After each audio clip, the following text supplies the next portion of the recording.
스티브의 미친 참견 시작하겠습니다. 오늘 이야기 나눌 두 번째 참견은요, 미국에서 지금 또 세계에서 일어나고 있는 식량 위기에 대해 이야기를 나눠볼 겁니다. 일단은 어제 바이든 대통령하고 또 저스틴 트루도 캐나다 총리가 앞으로 다가올 식량 위기에 대해 준비하라고 얘기를 했죠. 근데 그분들이 왜 이런 얘기를 갑자기 꺼냈을까? 맞습니다. 지금 저희가 생각보다 더 빠르게 전 세계가 지금 이대로 가면 식량 위기를 눈으로 목격할 겁니다. 그래서 제가 볼 때는 바이든 대통령과 이 트루도 이 두 사람이 지금 책임 전가를 다시 러시아와 푸틴 또 정쟁에 다 주려고 하는 것 같아요. 근데 제가 저번 편에도 말했다시피 지금 이 물가와 모든 영향을 미치는 건 물론 정쟁 때문에 여파도 크긴 하지만 더 큰 거는 미국의 잘못된 에너지와 외교 정책 때문입니다. 다시 한번 말씀드려요. 일단은 왜 식량 위기가 지금 도래하고 있고 더 빨리 오냐 생각보다 코로나가 터진 이후로 전 세계 공급망은 붕괴가 됐습니다.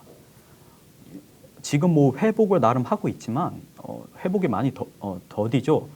일단은 에너지 가격이 폭등을 하니까 많은 그런 또 코로나 락다운 때문에 많은 회사들이 문을 닫았고 또 많은 그런 유통업체에서 인사 정리를 많이 했어요. 더 나아가서 코로나 규제와 백신 강제 접종안을 싫어해서 직장을 간두신 분들 많습니다. 특히 트러커 분들은 그런 운송 배달하시는 미국과 유럽이나 캐나다에서 전역적으로 트러커들은 지금 파업에 들어가고 있죠. 시위도 하고. 왜냐? 지금 기름값이 이제 너무 폭등을 하니까 트러커들이 그거를 이제 회사에서도 기름값을 안 내고 사비로 내라고 하는 케이스들이 너무 많아요. 또 정부에서는 이런 트러커들을 보호하는 정책을 제대로 내놓지 않고 있어요. 그래서 지금 이제 공급망 자체도 좀 위기인데 더 나가서 이제 식량 위기가 더 빨리 되고 있는 이유는 첫 번째 여기 자료를 잠시 띄워놓겠습니다. 여기 이 기사를 보면 러시아랑 우크라이나가 보시다시피 전 세계 곡물 생산량의 각각 나라가 거의 30%씩 차지를 하고 있어요. 그래서 러시아랑 우크라이나는 곡물 최대 수출국 중 하나입니다. 또 더 나가서 지금 우리 농수산식품에 정말 필요한 농부분들께서 정말 필요한 비료값이 코로나 터지고 지금까지 폭등을 하고 있습니다. 이 비료값이 전 세계 이 비료값이 지금 2배, 3배로 폭등을 했습니다. 그래서 지금 그거의 여파로 많은 지금 세계적으로 미국까지도 지금 농업이 지금 엄청난 타격을 입고 있어요. 그 다음에 농업에 종사하시는 많은 분들이 지금 농업을 포기하시는 분들이 많이 늘어나고 있습니다. 왜냐?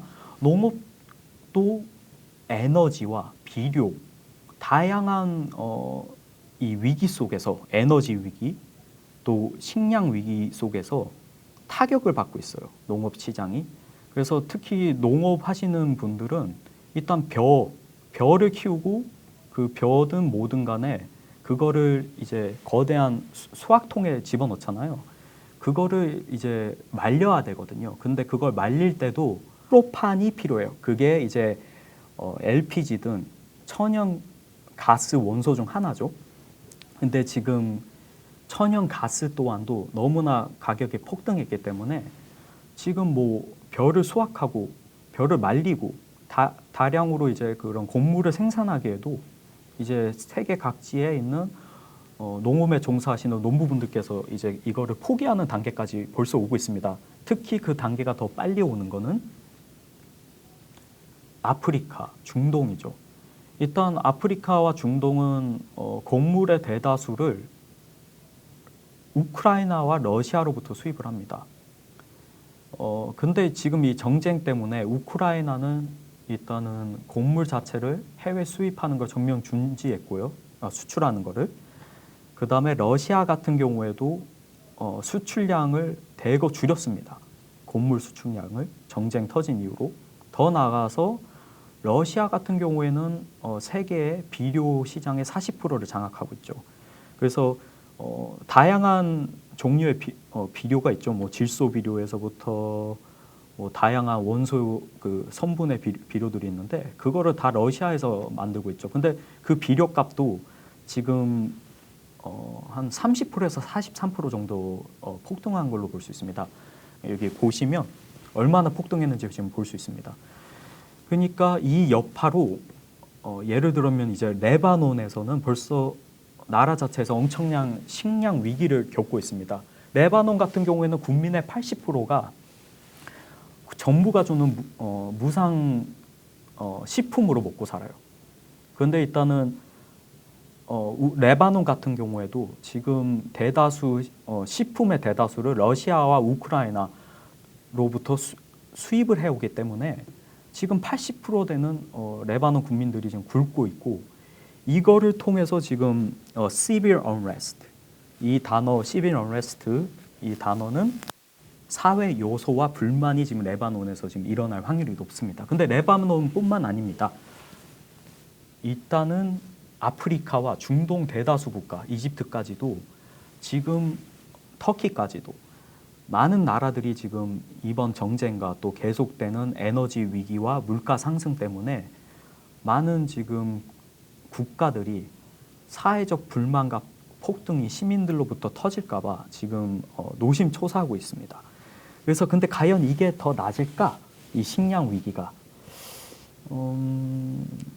제가 볼 때는 더 나아지긴 힘들 것 같습니다. 더 나아지고 싶다면 일단 미국과 캐나다와 같은 에너지가 많은 에너지 독립국이 될 수 있는 이 두 나라가 뭐 다시 뭐 에너지를 세계 시장에 팔고 전 세계 에너지 시장과 물가를 잡지 않는 이상은 이 상황은 더 나아지지 않을 거라 보이는데요.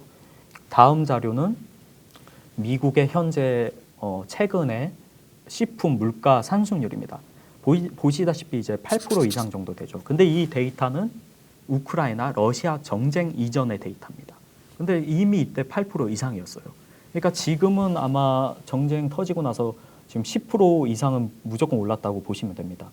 근데 일단 푸드 인플레이션이 언제 가장 심했냐? 미국 역사상 1947년에 푸드 인플레이션이 35%인 걸로 볼 수 있어요. 이 당시 진짜 미국에서는 이제 여러 곳에서 폭동이 일어난 걸로 자료를 찾아보고 기사를 찾아보면 알 수 있습니다. 이 정도 일어나면 이제 미국이라는 이 나라에서도 시민들이 들고 일어나고 이제 뭐 사회 요소와 불안이 이제 가중화되죠. 근데 이게 과연 이러한 형상이 또 한번 미국에서 일어날까? 충분히 가능하다 봅니다.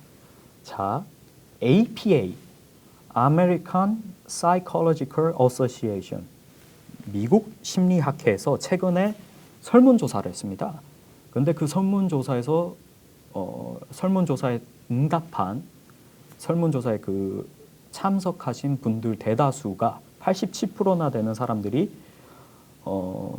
최근에 인플레이션과 또 최근에 미국의 그런 코로나 락다운, 그 다음에 몇 년 전에 일어났던 BLM 폭동과 같이 많은 부분에서 지금 미국에서 사는 거를 불안하게 느끼고 또 87% 되는 사람들이 인플레이션이 자기네들이 지금 사회적으로 사는데 가장 스트레스를 주는 요소라고 대답을 했습니다.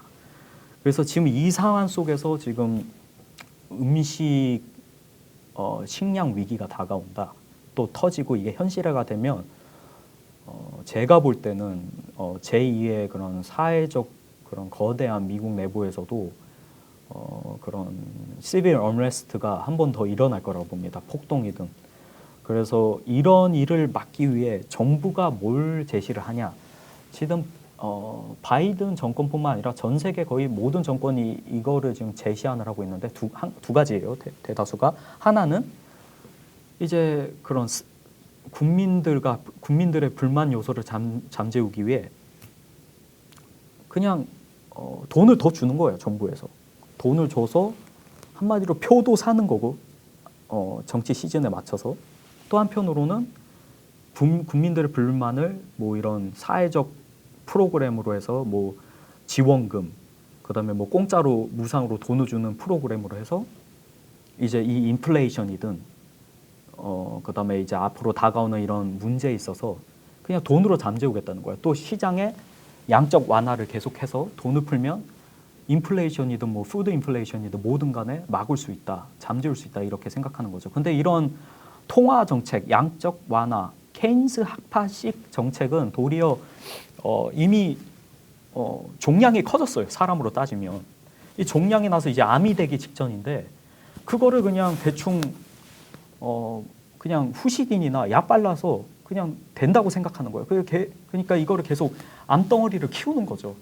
더 국가의 빚을 더 만드는 거고 또 인플레이션이 더 심해지는 겁니다. 왜냐하면 양적 완화를 더 많이 하면 할수록 또 시장에 돈을 더 많이 풀면 풀수록 그 환율 자체와 그 통화의 가치 자체는 더 떨어질 뿐입니다.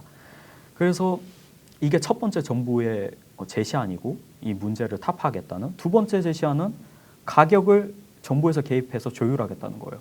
실질적으로 지금 미국에서 정부에서 정치계에서 이런 얘기가 나와요.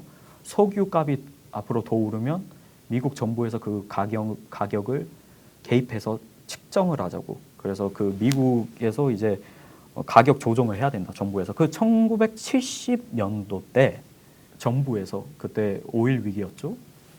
석유 값을 개입을 해서 측정을 해요.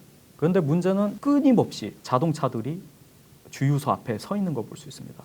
근데 과연 정부에서 가격을 조정하고 개입을 해서 조정해서 이게 낮으냐? 석유값이나 인플레이션 가격이나 물가 상승률이 아니에요. 더 악화가 됐어요. 70년대 상황을 봐도. 그러니까 이러한 일시 단편적인 제시안과 해결책은 도리어 지금 현 상황을 더 악화시킬 뿐입니다. 이거를 어떻게 타파해야 되냐? 실질적으로 저는 개인적으로 생각하기에는 오직 이것밖에 없다고 생각합니다. 제가 처음에 찍었던 첫 번째 창견 시리즈를 처음 보시는 구독자분들은 저 전편을 보시기 바랍니다. 미국이 에너지 패권국이 돼야지 다시 미국의 이 천문학적인 천연 가스와 천연 자원과 석유, 셰일오일 석유를 다시 시장에 공급을 하고 세계 시장에 공급을 해야지 이 물가와 인플레이션도 잡을 수 있다고 봅니다. 또 러시아와 중국의 이 미국의 국제 패권에 도전하는 것도 잠재울 수 있고요. 왜냐? 미국이 석유를 푸고 미국의 천연 자원을 풀 때 미국의 시장은 정말 안전적이었고 물가 또한 석유가 떨어지니까 에너지 가격이 떨어지니까 당연히 모든 에너지와 연관된 모든 제품들의 가격은 떠날 수밖에 없어요. 석유가 싫든 좋든 간에 천연가스가 싫든 좋든 간에 전 세계는 아직도 석유와 천연가스로 통해서 에너지들이 시장이 돌아갑니다. 뭐 일단 뭐 테슬라든 뭐 대체 자원, 대체 에너지로 저희가 뭐 좀 더 친환경적인 시장으로 가겠다고 노력은 하지만 환경을 생각해서 근데 일단은 그게 공용화되고 실제 세계 시장에 이게 그 에너지 대체 에너지들이 상용화되기에는 아직 시간이 멀어요. 왜냐 풍력이든 자연 뭐 태양광이든 너무 극소수의 에너지만 만들 수 있어요. 그 다음에 유지비는 너무 비싸고 또 도리어 그거를 통해서 자연 환경 오염이 더 이렇게 추가 비용이 더 많이 들죠. 아이러니하게. 그래서 제가 볼 때는 이 위기를 타파하려면 미국이 다시 에너지 패권국이 돼야 되고 에너지 생산국이 그 다음에 제가 이제 다음에 또 이제 이걸 연달아서 얘기 나눌 거는 이제 푸드 서플라이 체인에 문제가 있어요. 근데 더 큰 또 이게 문제가 반도체예요. 아시다시피 반도체는 이제 저희 21세기에 모든 가전제품과 뭐 심지어 뭐 차든 심지어 이제 건물들까지도 스마트화되면서 다 가전제품 속에 모든 또 그에 연결된 기기 속에 이제 반도체가 들어갑니다. 근데 아이러니하게도 러시아와 우크라이나가 이 반도체에 들어가는 핵심 부품 요소들을 또 세계 시장에서 장악을 했어요. 또 가장 많이 생산을 하고 그 예를 들어서 러시아는 금속 원소 전 세계의 금속 원소의 40% 이상 되는 금속 원소를 생산을 하는 나라입니다. 근데 금속 원소는 반도체에 들어가는 핵심 부품 요소예요. 또 두 번째 우크라이나는 한 세계 시장의 70% 되는 가량의 네온, 즉 원소를 만들어내는 국가입니다. 근데 네온 원소도 반도체의 핵심 부품입니다.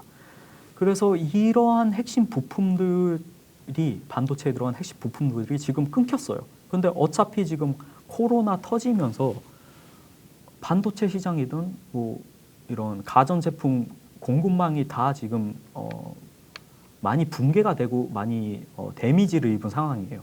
근데 지금 이제 러시아 우크라이나 전쟁을 통해서 반도체 시장이 더 지금 휘청이고 있다는 거죠.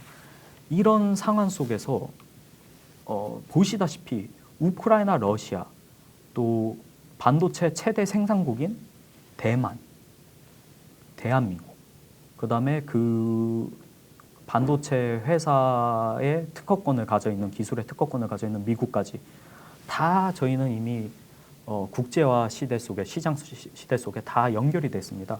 그래서 뭐가 됐던 간에 우크라이나와 러시아의 전쟁은 빨리 타협을 하고 휴전을 하는 게 저희 모두에게 이로운 상황이고요.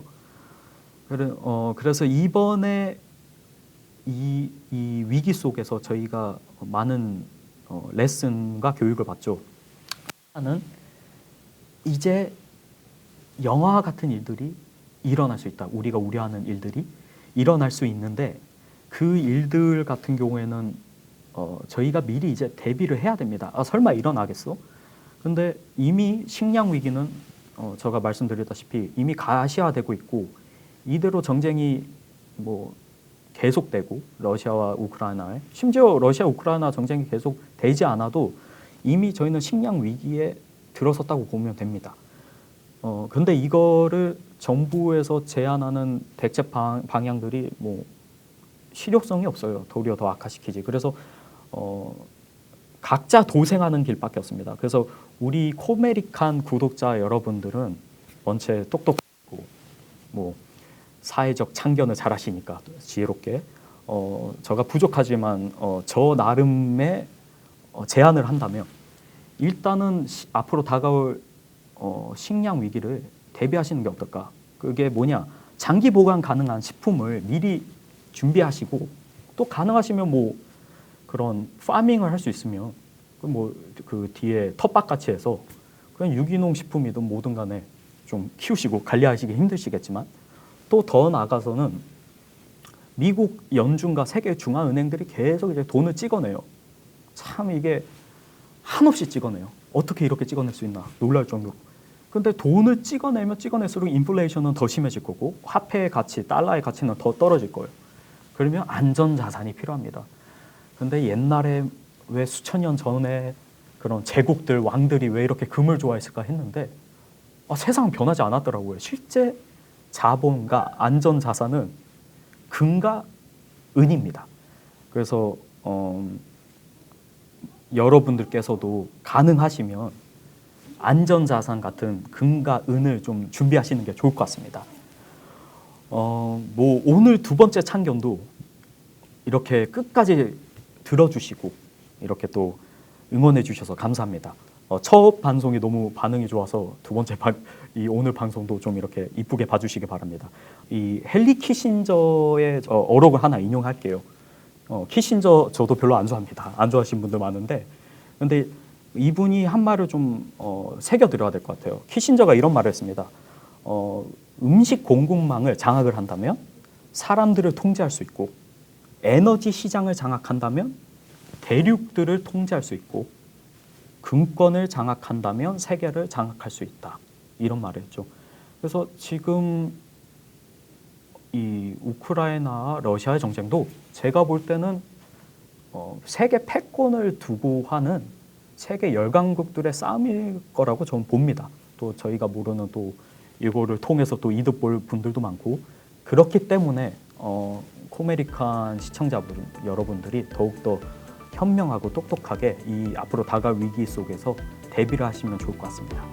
오늘 스티브의 미친 참견을 들어주셔서 감사하고 즐거운 하루 되시기 바랍니다. 감사합니다.